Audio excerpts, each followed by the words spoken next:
Just off of Route 100 in Exton, Pennsylvania, is a place known to many as the Witch House.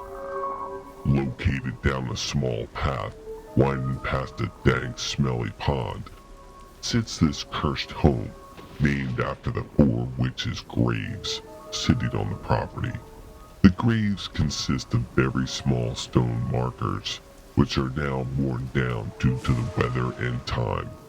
The graves are placed right next to each other, lying flat on the ground, and rumor has it that underneath, the corpses are buried in the standing position, in accordance with the witch's burial. The graves belong to the deceased members of the Farrell family, who consisted of a father named Jesse, his wife Mary Jane, and their children Annie and Walter, who was reported in some old newspaper articles, all died in the late 1800s of suspicious circumstances. The Witch House is a large 3-story home that was built in the late 1700s. Now run down, it is boarded up and has graffiti scrawled all over it, telling visitors to keep out, stay away, and go home.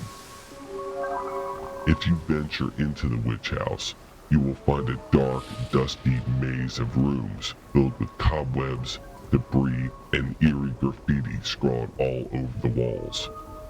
Down in the basement, you will find an old oil heater and a dark well filled with murky water. On the first floor, there is evidence of a past fire that singed the front door of the house. The second floor is a cramped maze of rooms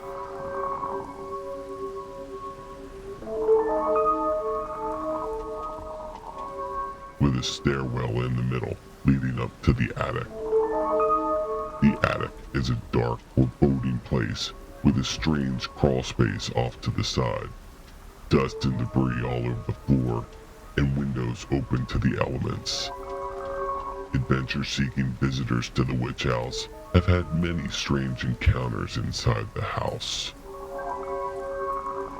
Also on the property is a large cobblestone barn, a boarded-up spring house, and most interesting of all, a small shack with a tunnel leading to the well in the main house.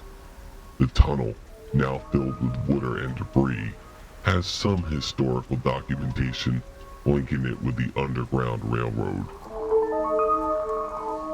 The Witch House is still there today, and the history of it being involved with the Underground Railroad and housing a supposed coven of witches can be verified through many vague articles in local papers. If you are looking for an eerie place to visit on a dark, stormy night, one of your first stops should be the infamous Witch House.